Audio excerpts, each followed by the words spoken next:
S&D라고 하는 기업이 있어요. 이미 굉장히 많이 올랐어요. 이 회사가 일단 가장 빠르게는 이제 불닭수혜주라고 해서 올랐고, 두 번째가 이것도 최근에 아마 오늘도 주가가 오르고 있을 건데 관련된 주식들이 되게 많이 오르고 있어요.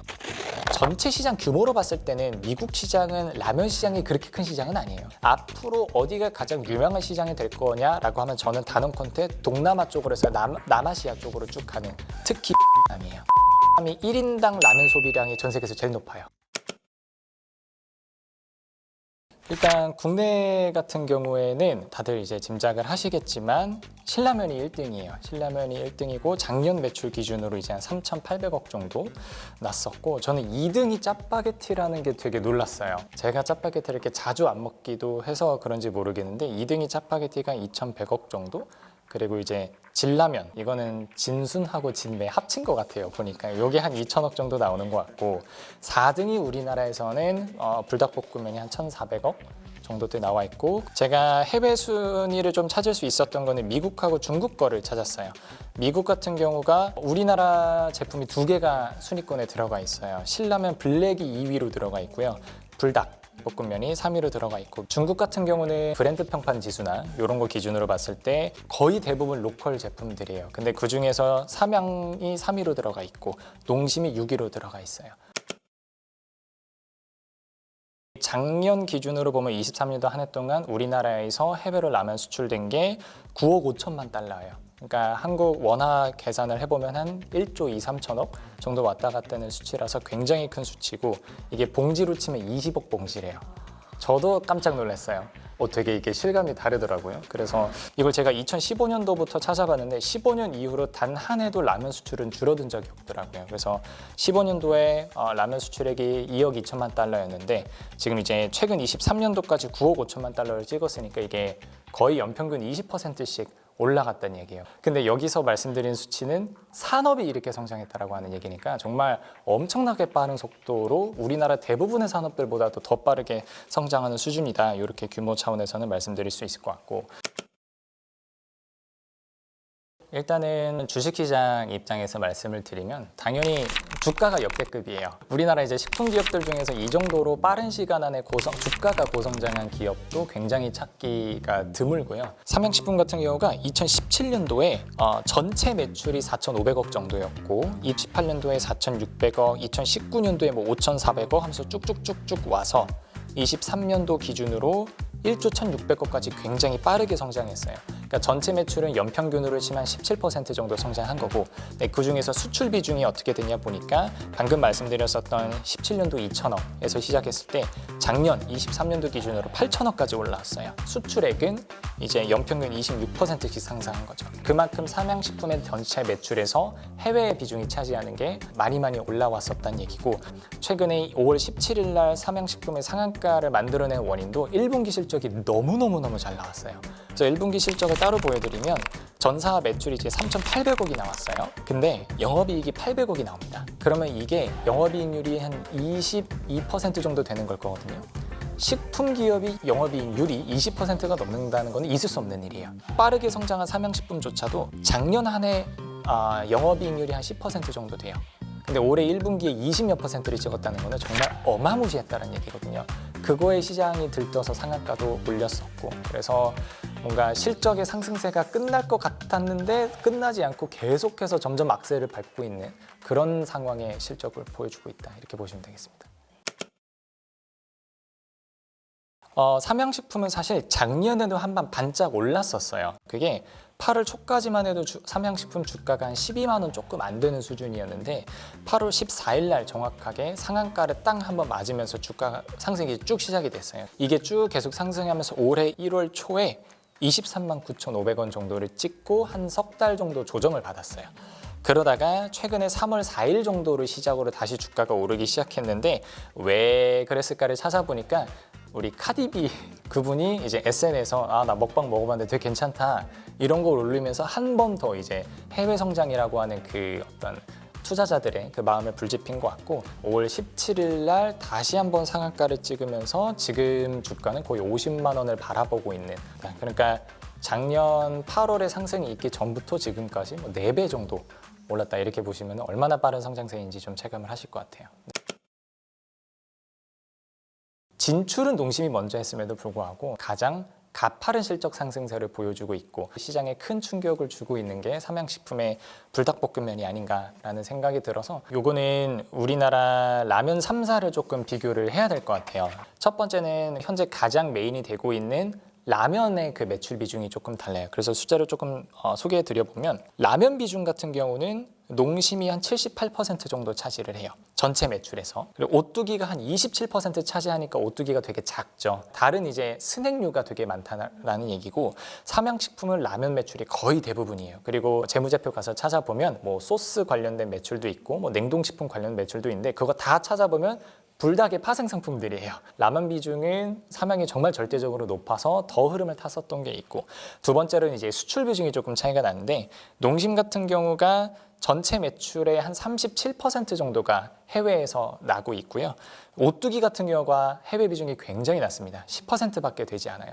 그러니까 철저하게 내수 위주라는 거고 삼양식품은 지금 전체 매출의 70% 이상이 해외에서 나고 있으니까 시장에서는 삼양식품이 가장 라면에 대한 비중도 높고 그리고 수출 비중도 높기 때문에 조금 다르게 보고 있는 것 같아요. 여기서 조금만 더 깊게 들어가서 보통 내수 위주의 음식료 업종은 그렇게 성장한다고 보지 않아요. 라면 가격 내려가는 거 보신 적 있으세요? 본 적 없는 것 같아요.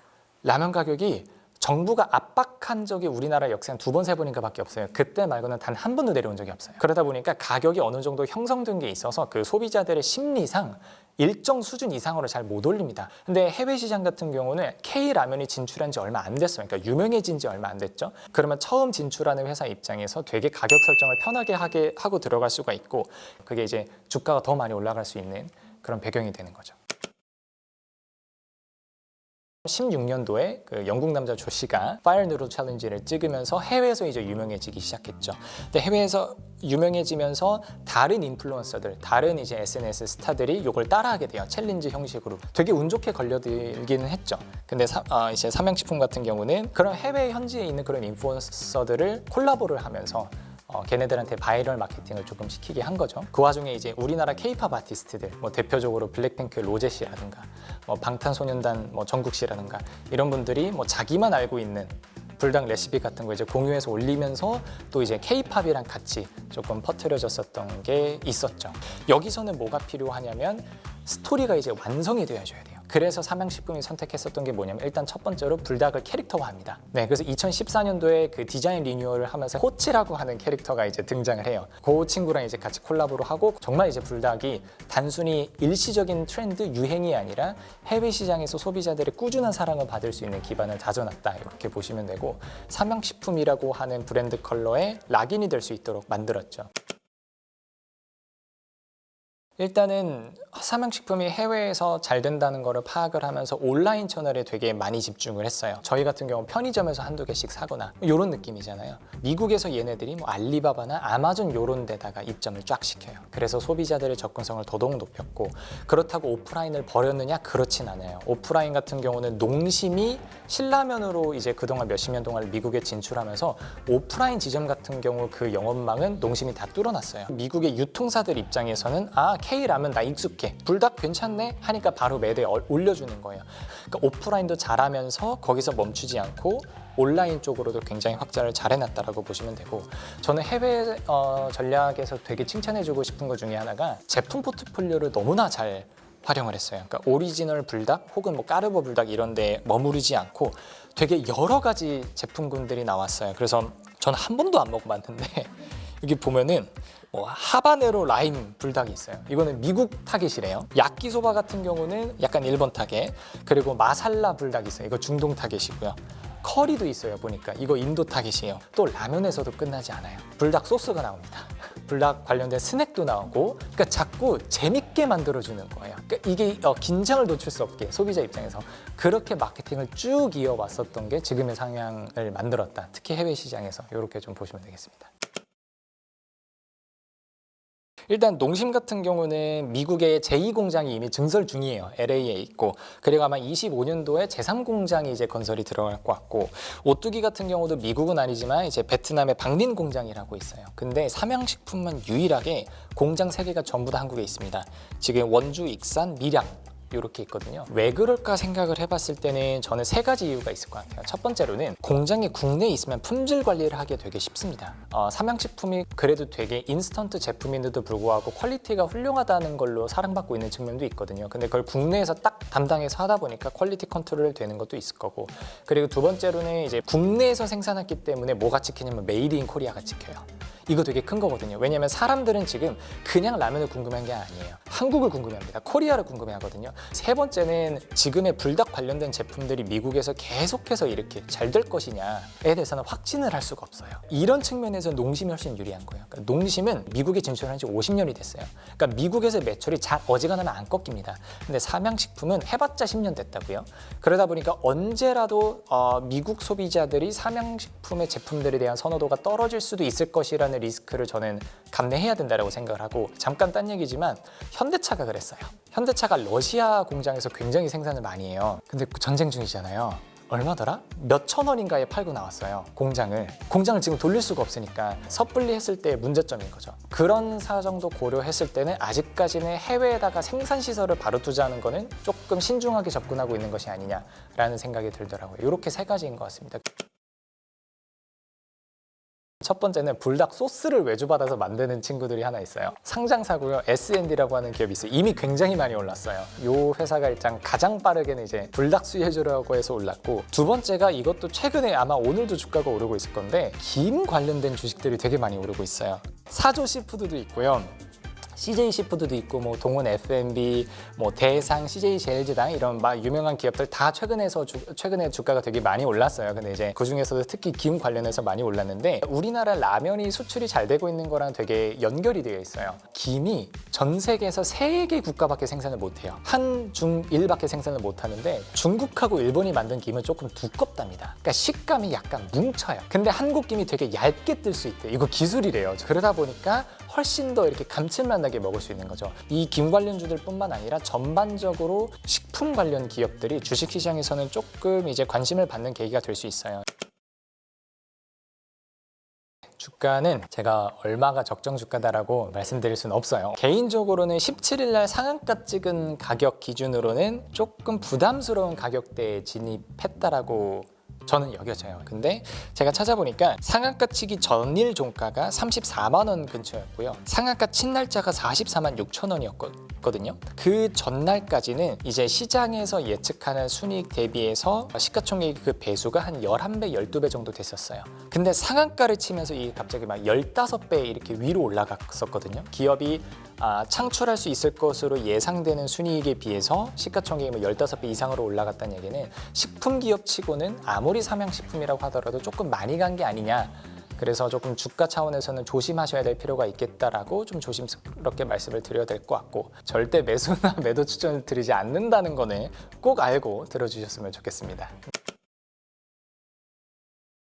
일단 미국 시장에서는 저는 계속해서 좋을 거라고 봐요. 그건 잠깐 반짝하는 그런 게 아니라 브랜드 컬러가 이미 시장에 먹혀 들어가 있었기 때문에 한번 자리 잡힌 브랜드는 그렇게 쉽게 사라지지 않거든요. 근데 이제 전체 시장 규모로 봤을 때는 미국 시장은 라면 시장이 그렇게 큰 시장은 아니에요. 결국에는 아시아 쪽으로 봐야 돼요. 앞으로 어디가 가장 유명한 시장이 될 거냐라고 하면 저는 단언컨대 동남아 쪽으로 해서 남아시아 쪽으로 쭉 가는 그런 라인이라고 생각합니다. 특히 베트남이에요. 베트남이 1인당 라면 소비량이 전 세계에서 제일 높아요. 네, 그래서 그쪽으로 조금 삼양식품이 또 뭔가 전략을 잘 세워볼 수 있지 않을까라고 생각합니다.